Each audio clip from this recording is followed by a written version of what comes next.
বাজে সকাল 5:15। পুরো চারিদিক অন্ধকার হয়ে আছে। আর আমরা গুরগাঁও থেকে খাটু শ্যাম চললাম, যেটা রাজস্থানের সিকার ডিস্ট্রিক্টের মতো। মন্দিরটা ভীষণ প্রাচীন মন্দির, সবাই জেনে থাকবে খাটু শ্যাম নামে, শ্যাম বাবা। তো শ্যাম বাবার দর্শনে চললাম। এখান থেকে প্রায় 250 কিলোমিটার গুরগাঁও থেকে, আর যেতে মোটামুটি 5 ঘন্টার মতন সময় লাগবে। রাস্তাঘাট ভীষণ সুন্দর, তোমাদেরকে সবাইকে দেখাতে দেখাতে নিয়ে যাচ্ছি। বলো, শ্যাম বাবা কি জয়। জয় শ্রী শ্যাম।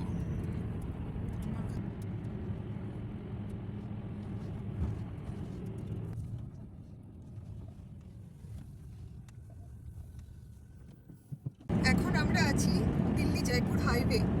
5:40 বাজে, এখনো পুরো অন্ধকার, আলো এখনো ফোটেনি। তবে রাস্তাতে গাড়ির সংখ্যা বেড়ে গেছে, বড় বড় ট্রাক এগুলো এখন যাচ্ছে। আর লোকেদের এখন যে যারা গুরগাঁও থেকে দিল্লি থেকে জয়পুরের দিকে যাবে, তারা এই সকাল দিকটাতে বেরোনোটা বেশি প্রেফার করে, কারণ এই ট্রাফিকটা কম আছে এখন। আর এমনিতেও আজকে সানডে।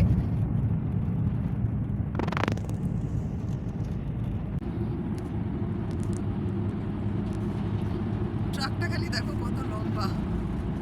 এই হাইওয়েটাতে, দিল্লি জয়পুর হাইওয়েটাতে প্রচণ্ড পরিমাণে শুধু বড় বড় লরি চলে।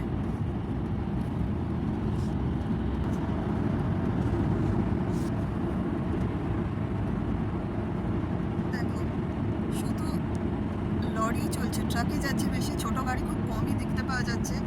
আর রাত্রের দিকে এই রুটটাতে সত্যি করে ড্রাইভিং করাটা একটা চাপের। যদিও এখন রাত নেই, ভোর হয়ে গেছে, 5:45 বাজতে চললো, কিন্তু এখনো সেই অন্ধকারই আছে।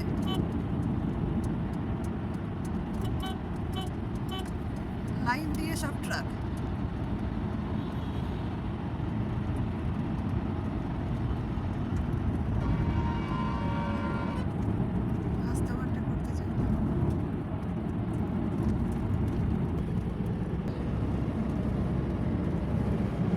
এটা একটা রেস্টুরেন্ট, পাঞ্চগাঁও ভেজ রেস্টুরেন্ট।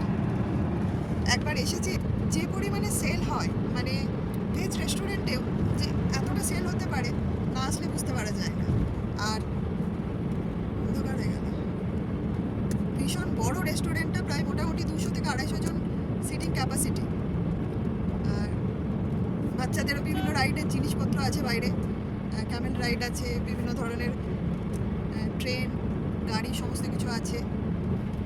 দারুণ জায়গা, ফ্যামিলির জন্য একটা পিকনিকের মতন খুব সুন্দর জায়গাটা। গো কার্টিং আছে, মানে ওই রেসিং ট্র্যাক করা আছে, যারা যারা করতে ভালোবাসে। বিভিন্ন ধরনের বাচ্চাদের গেমিং জোন আছে একটা, বড়দেরও আছে। দারুণ জায়গা এটা। কোন দিক দিয়ে গাড়িটা বেরোবে পুরো রাস্তা জুড়ে,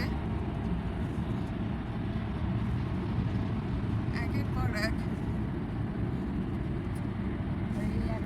মনে হচ্ছে যে রেস লাগিয়ে রেখেছে।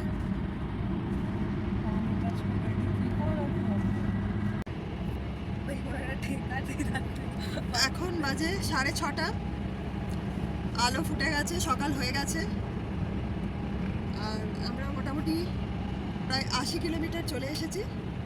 এখন নিমরানা ঢুকেছে, আমরা নিমরানা ঢুকিনি, নিমরানা ঢুকবো, মানে আমরা রাজস্থান তো ঢুকে গেছি, রাজস্থান ঢুকে গেছি।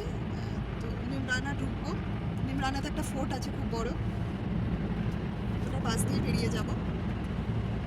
সকাল হয়ে গেছে, 80 কিলোমিটার হলো, মোটামুটি 250 কিলোমিটারের জার্নি। তো কিছু দূর যাওয়ার পরে আমরা একটু চাটা খাবো। ট্রাকের সংখ্যা একটু কমেছে।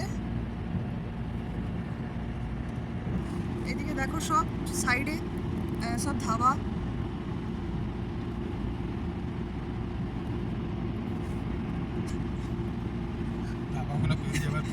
এগুলো সব পেট্রোল পাম্প, ধাবাগুলো সব পিছন থেকে পেরিয়ে গেছে। তো এই রাস্তাটাতে বড় বড় সব বড় বড় ধাবা আছে, হোটেল রোডের সাইডে, ওগুলো সব পেরিয়ে গেছে, আরো কিছু কিছু সামনে আছে।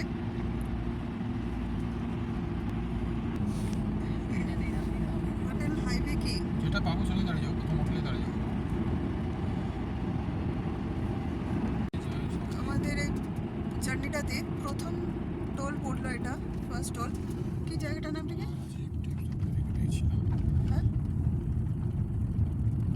ফাস্ট ট্র্যাক করা আছে?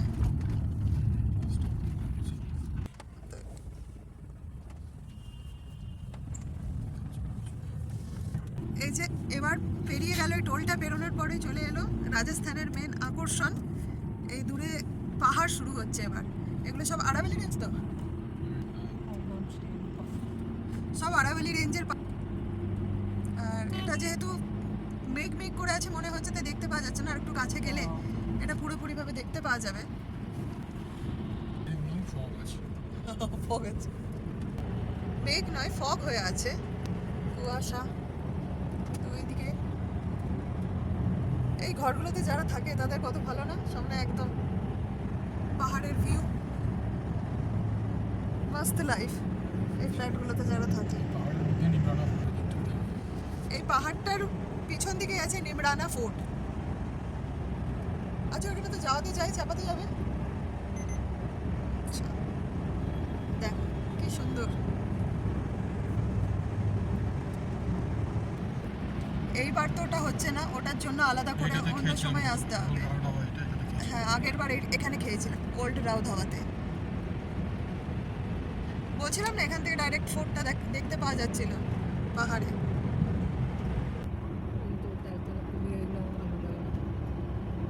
চাপি বাবু পাহাড়টাতে। এইদিকেও দেখো পাহাড়, মানে রাজস্থানটাতে পুরোটাই চারিদিক থেকে পাহাড়ে ঘেরা। এই সামনে হাইওয়ে, এটাতে একটু দেখে বা চাটা কিছু খাইগা। বাইরে প্রচন্ড ঠান্ডা, হাইওয়ে কিং।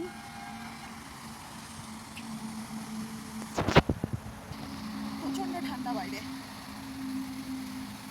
সকাল এখন বাজে 7টা। আর এখানে সমস্ত এই রোড সাইডে হোটেলগুলোর পাশে এই যে দেখো বিভিন্ন ধরনের ব্র্যান্ডেড দোকানগুলো রয়েছে।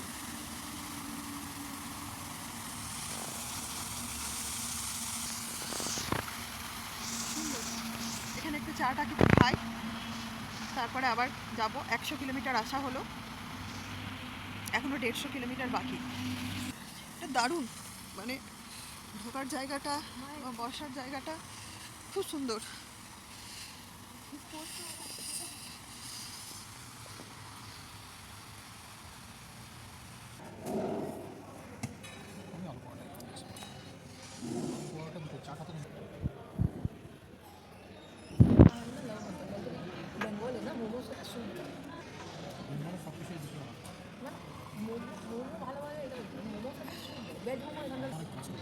যত বড় ধাবা, চাটা একদম ঠান্ডা দিয়েছে।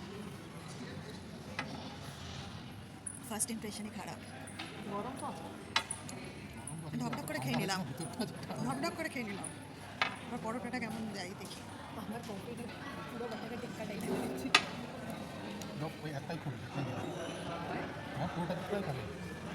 হাত থেকে সরা একটু।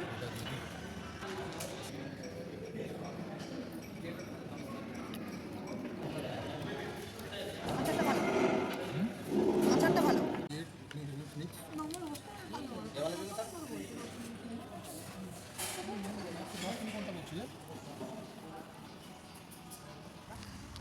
আচার বিক্রি হচ্ছিল তো, মারবাড়ি আচার। ওখান থেকে একটা রেড চিলির আচার নিলাম, 110 টাকা নিল। ব্রেকফাস্ট করে এখান থেকে বেরিয়ে গেলাম। এখান থেকে এবার মোটামুটি প্রায় 150 কিলোমিটার এখনও বাকি আছে। তো আলুর পরোটা আর চা খেলাম। পরোটাটা ভালো ছিল, চাটা খুব ঠান্ডা ছিল। আর পাশে আচার বিক্রি হচ্ছিলো, দেখলে যে আচার নিয়ে নিলাম। কের সাংরিরও আচার ছিল, তো ওটা জীবনে খাইনি কখনো, তো ভাবলাম নেব। তো দাম 250 টাকা বলছিল, কখনো খাইনি কীরকম হবে, সেই জন্য আর নিলাম না ওটা। আর ওই তো ওইদিকে পাহাড়, টিলা টাপু যাই হলো, আমরা যেটাই দেখতে পাচ্ছি টিলা পাহাড় টাপু যা বলবে তাই, চারিদিকে রয়েছে টাপু। যাই হলো, অনেকটা রাস্তা আছে, সেই জন্য সঙ্গে নিয়ে এসেছি শ্রীমদ্ ভগবত গীতা।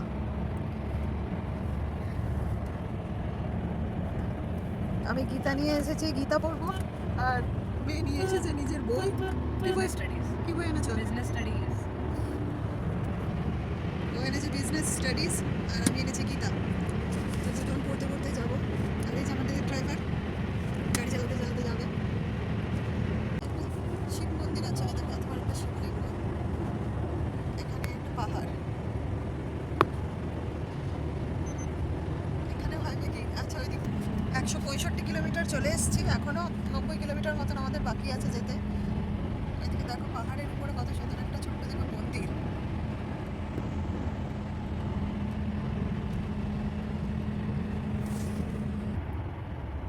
পাহাড়ের নিচটাতে অনেক ঘর বাড়ি রয়েছে। পাহাড়টা কিন্তু উপরটা দেখতে খুব সুন্দর লাগছে, পুরো পাথর দিয়ে কাটা একদম।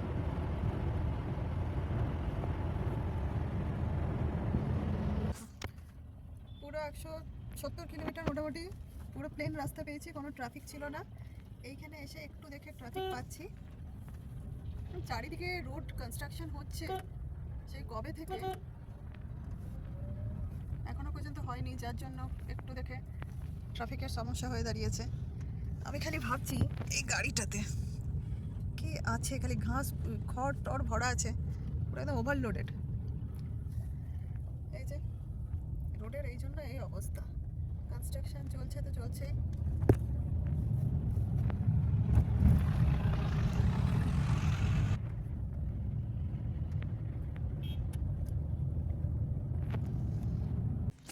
এতক্ষণ ধরে প্রায় ঠিকঠাক এলাম, কোনো অসুবিধা হয়নি। 175 কিলোমিটার আসার পরে এখানে ট্রাফিকে ফেসে গেলাম। এই যে দেখতে পাচ্ছ খালি ট্রাফিক। হাইওয়েতে ট্রাফিক মানে কতক্ষণ কে জানে।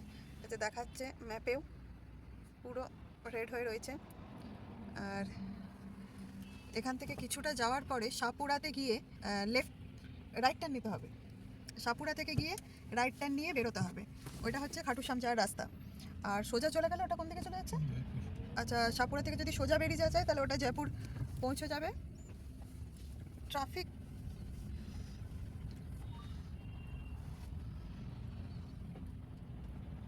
যাক, গাড়িগুলো এগোচ্ছে তাতেও একটু একটু করে। ওই রোডটা পুরো খালি আছে, এইটাতে একটু দেখে যা গাড়ি আটকে গেছে।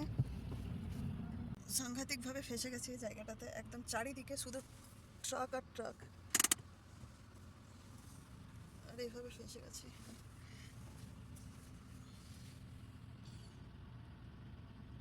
সকাল দিকে খুব ঠান্ডা লাগছিল যখন ওখানে নেমেছিলাম, এখন এত রোদের তাপ যে পুরো গরম লাগছে।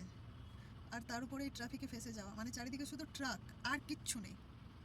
মানে এত ট্রাক এই জয়পুর দিল্লি হাইওয়েটাতে, মানে না ছোট গাড়ি না বাস কিছুই দেখতে পাওয়া যাচ্ছে না। তো আবার জামটা একটু ছাড়া, দেখি কতটা দূর যাই।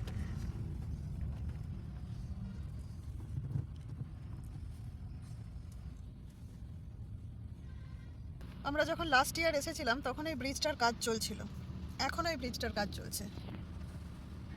মানে কি আর হবে, এই ট্রাফিক লাগবে না তো কি হবে? 1 বছর 1.5 বছর ধরে কাজ চলছে এই চলছে, আর যেখানে এত খালি বড় বড় ট্রাক। আগে হ্যাঁ হ্যাঁ হ্যাঁ, ওই তো আগের থেকে এই জায়গাটা সাপুরা, এইখান থেকেই রাইট টার্ন নিতে হবে। আগের ওখান থেকে লেখা আছে। আরে দাঁড়া দাঁড়া দাঁড়া, সামনে কতটা সামনে গিয়ে দাঁড় করাচ্ছ? কোথা থেকে? আগের জায়গাটা থেকে? এখান থেকে ঘোরানোর ওই দিকটা থেকে রাস্তাটা দেখে ঠিক করে নাও, এখানে ঘোরাবার জায়গা আছে। এই রোডটা সোজা চলে যাচ্ছে জয়পুর। আর যারা শ্যাম বাবার দর্শনে যাচ্ছে খাটুশ্যাম, এখানে লেখা আছে বড় বড় করে যে এইদিকে ঘুরতে হবে, মানে এই সাইডটাতে। আমরা আগে থেকে একটু নিয়ে নিলাম, ঠিক আছে। এখান থেকে গিয়ে এই রাস্তাটাকে ধরতে হবে, এটা সোজা চলে যাচ্ছে খাটুশ্যামের দিকে, শ্যাম বাবার মন্দিরের দিকে। এই যে জায়গাটা থেকে আমরা এদিকে রাইট টার্ন নিলাম, এটাই হচ্ছে কিন্তু মেন রাস্তা এখান থেকে মোড়ার। এই রাস্তাটা যদি মিস করে যায় কেউ, তাহলে এটা আগে গিয়ে তাই আগে অনেকটা ইয়ে করতে হবে নাকি? জয়পুর হয়ে যেতে হবে, ঘুরতে হবে, আর তাকে অনেকটাই ঘুরে আসতে হবে। তো সেই জন্যই এই জায়গাটাই হচ্ছে মেন। আমরা লাস্ট ইয়ার যখন এসেছিলাম এটা একটু ক্রস করে গেছিলাম, তো ভাগ্যিস ট্রাফিক পুলিশ ছিল সঙ্গে সঙ্গে, আমাদেরকে বলে দিল, তো ওই জায়গাটা থেকে আমরা ঘুরে গেছিলাম, তাই কোনো আর অসুবিধা হয়নি। আর এখান থেকে এখনও 70 কিলোমিটার আছে। এখান থেকে প্রায় 84 কিলোমিটার এখনও। আর আমরা এসে পৌঁছেছি এখনো পর্যন্ত 178 কিলোমিটার। এই রাস্তা দেখো খালি পাহাড় পাহাড় পাহাড়। দাদা দাদা বাছুরটা হ্যাঁ বেরিয়ে যা। ত্রিবেণী ধামটাতে যাবো 10 মিনিটের জন্য হলেও। খালি পাহাড় দেখো। আচ্ছা দেখো কই কোনটা? এইটা কি লেখা আছে, এইটা কি আচ্ছা, চলো তাহলে।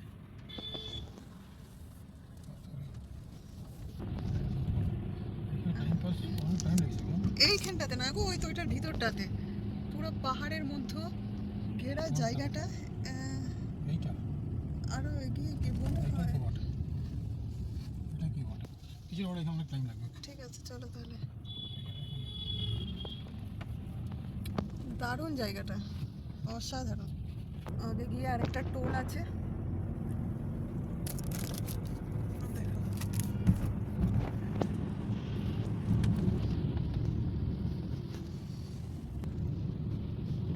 এটা হচ্ছে দ্বিতীয় টোল। ফার্স্ট টোলটা যেটাতে পেরিয়েছিলাম সেখানে আমাদের কেটেছিল কত, 190 190 190 টাকা সেখানে কেটেছিল।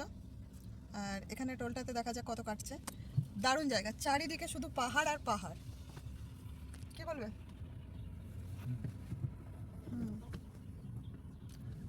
মানে সত্যিকারে রাজস্থান সুন্দর, মানতে হবে।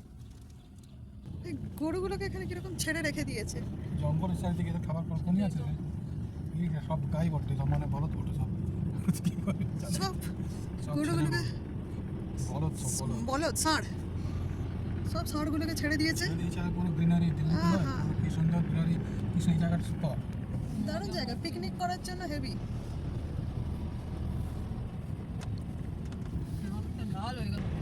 কি সুন্দর। আগের বারও যখন এসেছিলাম এইখানেই দাঁড়িয়ে আমরা 4 পরোটা খেয়েছিলাম এই রাস্তার ধারের এই হোটেলটাতে, রাধা গোবিন্দ হোটেলে। দারুণ খেয়েছিলাম এখানে, খুব ভালো পরোটা করেছিল। তো আজকেও দেখতে পেয়ে গেলাম, তো এখানে চা খাবো। দেখি আর পরোটা ওখানে অবশ্য আমি খাইনি, ওখানে এরা খেয়েছিল, তো চা খাই এখানে।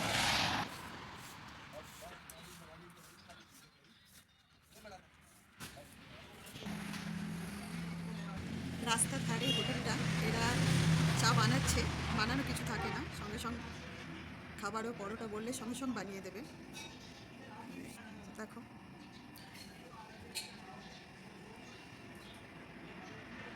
বাইরে হুক্কা রাখা আছে। এটা এইখানকার মানে মোটামুটি সব জায়গাতেই হরিয়ানা রাজস্থান হুক্কা রাখা থাকে। যারা খেতে চায় তো তারা সেখানে হুক্কা টানতে পারে। এটা এদিকে প্রায় সব জায়গাতেই দেখতে পাওয়া যায়। আঙ্কাল যে গড়গড়ি টানবো। ওখানে খাবি এমন এই গ্রামগুলো কি সব খেতে সমতল জমি একটা।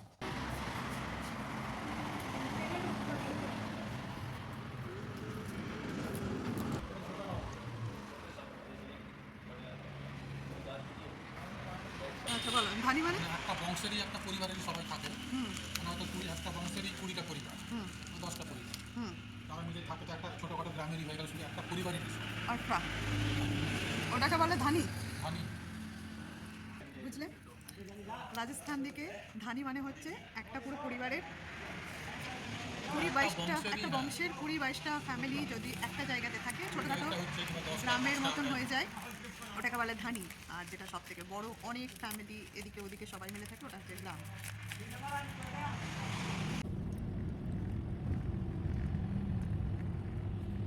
চলে এসছি আমরা শ্রী শ্যাম ভক্ত মন্ডল। এখান থেকে রিঙ্গাস জায়গাটার নাম। এখান থেকে যে গেটটা দেখালাম, ওই গেট থেকে অনেকে হেঁটে হেঁটে শ্যাম বাবার দর্শন করতে যায়। আর এখানেও একটা মন্দির আছে যেখানে শ্যাম বাবার পুজো দিয়ে তারপরে সবাই মন্দিরে যায়।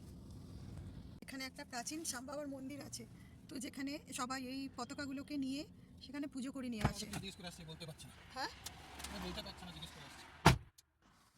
এখানে রিঙ্গাসে যে মন্দিরটা আছে সেটা কোথায় আছে, তো সেটা জিজ্ঞাসা করতে গেছে, কারণ আমরা আগেরবার যখন এসেছিলাম তখন এখানে আসেনি। এবার দেখলাম যে সবাই এখানেও এসে পুজো দেয় একটা জায়গাতে, তারপর এখান থেকে বাবা দর্শন করতে চায়। তো সেই জন্য এবার ভাবলাম যে আগে সেখানে পুজো দিয়ে নেবো। তো যতক্ষণ জিজ্ঞেস করতে গেছে ততক্ষণ তোমাদেরকে শ্যাম বাবার গল্পটাকে বলে দিই। শ্যাম বাবা বলা হয় মহাভারতে বারবারিককে। বারবারিক মানে ভীমের ছেলে ঘটোৎকচ, ঘটোৎকচের ছেলে হচ্ছে বারবারিক। তো বারবারিক যখন যুদ্ধ করতে এসেছিল তখন মাত্র 3টে তীর নিয়ে এসেছিলেন।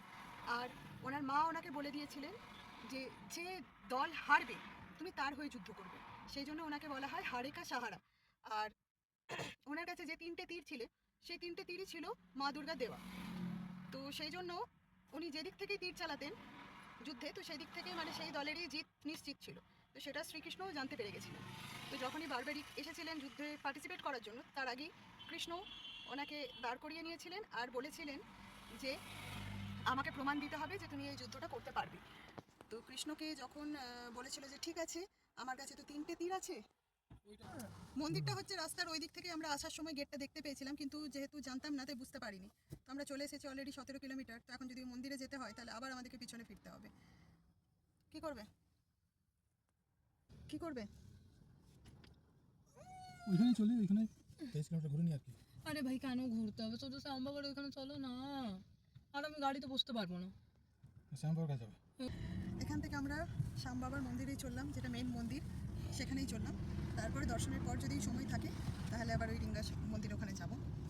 তো যেটা বলছিলাম যে ভগবান কৃষ্ণ তখন বারবারিককে বলেছিলেন যে 2টো তীর দিয়ে আমাকে প্রমাণ দাও, আর 3 নম্বর তীরটাতে তুমি যুদ্ধে যাওয়ার হয়ে তোমার মন হবে তুমি তার দিক থেকে যুদ্ধ করবে। তো প্রথম তীরে উনি বলেছিলেন একটা সামনে কোনো গাছ দেখিয়ে বলেছিলেন যে প্রত্যেকটা একটা তীরে যেন গাছের সব পাতাগুলো যেন বিঁধে দিতে পারো। তো প্রথম তীর দিয়ে তিনি সেটা করেছিলেন। আর শ্রীকৃষ্ণ ভালো করেই জানতেন যে উনি যদি কৌরবদের হয়ে যদি লড়েন তাহলে পাণ্ডবদের হার নিশ্চিত। তাই তিনি দ্বিতীয় তীরে বলেছিলেন যে আমার সব থেকে বড় যিনি শত্রু আছে এই মুহূর্তে এই ধর্মযুদ্ধে যে বাধা দিতে পারে, তো তার মস্তকটাকে আমাকে দাও। তো বারবারিক বলেছিলেন যে ঠিক আছে বলুন কার দিতে হবে। তখন উনি আয়নাতে বারবারিকের ছবি দেখিয়েছিলেন। আর বারবারিক তখন দ্বিতীয় তীর দিয়ে বারবারিকটা কি আগে বলতে দাও। বলে দিয়েছি নিজেরই শিরচ্ছেদ করে শ্রীকৃষ্ণকে দিয়েছিলেন। আর বলেছিলেন যে আমি যেহেতু যুদ্ধে অংশ নিতে এসেছিলাম তাই আমি যুদ্ধটা দেখতে পারবো না, অংশ নিতে পারবো না। তো কৃষ্ণ ওনাকে কুরুক্ষেত্রে যুদ্ধের কাছে একটা ছোট্ট দেখে পাহাড়ের উপর ওনাকে ওখানে ওনার মস্তকটাকে রেখেছিলেন আর বলেছিলেন যে তুমি এখান থেকে পুরো যুদ্ধটা দেখবে। তো বারবারিক ওখান থেকে পুরো যুদ্ধটা দেখতো। আর যখনই কেউ মারা যেত বারবারিক খুব জোরে জোরে হাসতো। তো লাস্টে যুদ্ধের একদম অন্তিম পর্যায়ে এসে অর্জুন কৃষ্ণকে বলেছিল যে পাহাড়ের ওই দিক থেকে কে সবসময় এত হাসে যুদ্ধে, যখনই কেউ মারা যাচ্ছে বা কিছু হচ্ছে। তখন কৃষ্ণ বলেছিল যে গিয়ে নিয়ে জিজ্ঞেস করে এসো।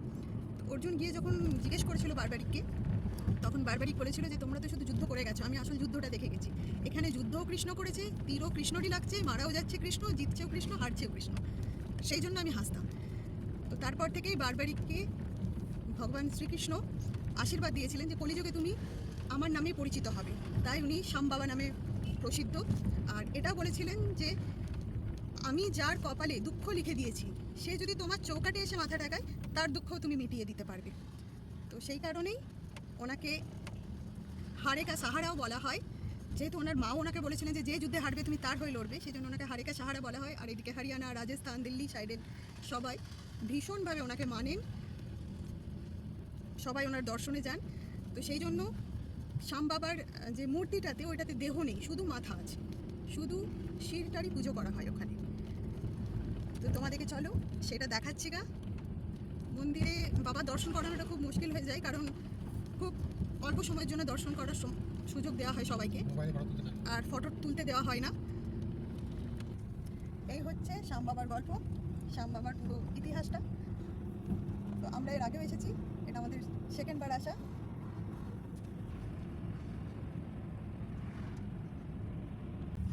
রাজস্থান এসেছি আর উট দেখবো না হয়। আমরা চলে এসেছি শ্যাম বাবার মন্দিরের আশেপাশে আছি। এবার বাস গাড়ি পার্কিং করা আর তারপরে মন্দিরে দর্শন করতে যাওয়া বাকি। শ্রী বালাজি পার্কিং, এখানে পার্কিং করব। এখান থেকে মন্দিরটা বেশি দূরে নয়।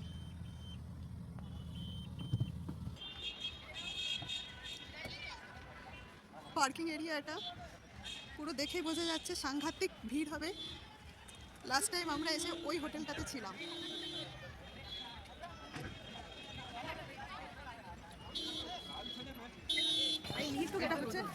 মার্কেটটা।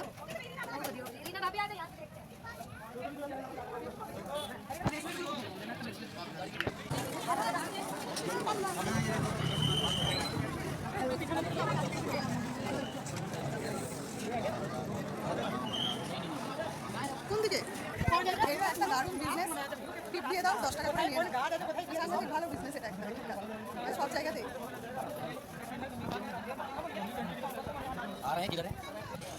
কত কিলোমিটার হচ্ছে? আমরা স্মার্ট ওয়াচটা পরে আসতে 4 কিলোমিটার বোধহয় হেঁটে নিলাম। পুরো পরিক্রমা চলছে। এখনো পর্যন্ত মন্দিরের লাইনে দাঁড়াতে পারিনি। আপা স্মার্ট ওয়াচটা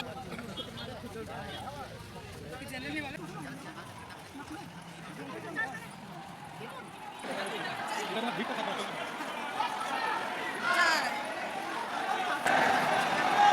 এটা নতুন করেছে। পুরো ভিড়টা যাতে চলতে থাকে। এটা নতুন হয়েছে।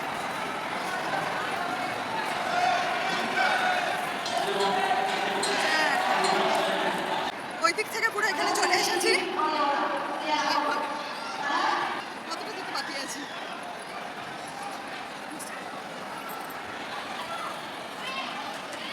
সব টপকে টপকে আসছে।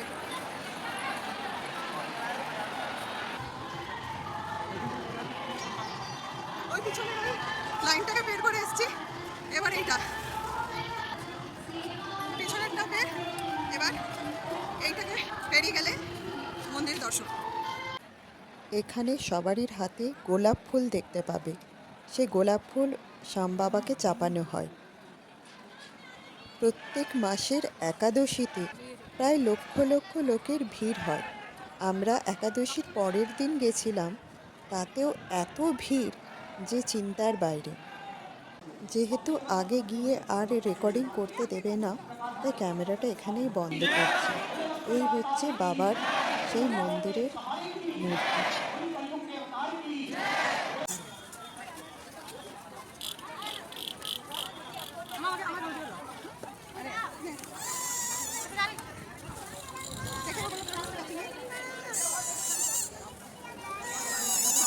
দর্শন করে বেরিয়ে গেছি আমরা। এখানে মার্কেটে প্রচুর জিনিস পাওয়া যায় আর মোটামুটি সস্তায়। কিছু কিছু জিনিস কেনাও হয়ে গেল। আর দর্শন খুব সুন্দর হয়েছে, কিন্তু যেটা একটা অসুবিধা হয়ে গেছিলো সেটা হচ্ছে আমার মেয়ে। হ্যাঁ না, চিপস টিপস দেবো না। লাইনে দাঁড়িয়ে থাকতে থাকতে হ্যাঁ আমার মেয়ে সেন্সলেস হয়ে গেছিলো। তো সঙ্গে সঙ্গে ব্যারিকেডের বাইরে 2-3 জন পুলিশ ছিল, তারা সঙ্গে সঙ্গে দৌড়ে এলো আর ব্যারিকেডের মধ্যে থেকেই ওকে কোলে কোলে তুলে বের করলো। ওখান থেকে বের করে নিয়ে গিয়ে একটা ফাঁকা জায়গাতে দোকানে চেয়ারে বসিয়ে দিল। তারপর আমাদেরকে ওখান থেকে লাইন থেকে বের করলো। ওখানে কিছুক্ষণ 15 মিনিট মতন ও বসে কিছুক্ষণ শরীরটা ঠিক হলো। তারপর আমাদেরকে আর লাইনে দাঁড়াতে দেয়নি, আমাদেরকে ওই দিক থেকে ভিতর দিক থেকে এগিয়ে নিয়ে গিয়ে ওই মন্দিরের সামনে একটু থেকে লাইনে ঢুকে দিয়ে দর্শন করে দিল। তো ভালোভাবে দর্শন হয়েছে, কিন্তু আমি একটু টেনশনে হয়ে গেছিলো যেহেতু মেয়ের শরীরটা একটু খারাপ হয়ে গেছে। তো দর্শন করে চলে এসেছি। এবার আমরা খাবার খেতে চললাম। এখানে প্রচুর খাবার হোটেল আছে, কিন্তু সব ভেজ। এখানে সব ভেজ। তো যারা যারা আসছো ভেজ খেতে পারো। আমরা যে যেদিকে থাকি ভেজ খাই। আমরা এখানে খেতে এসেছি।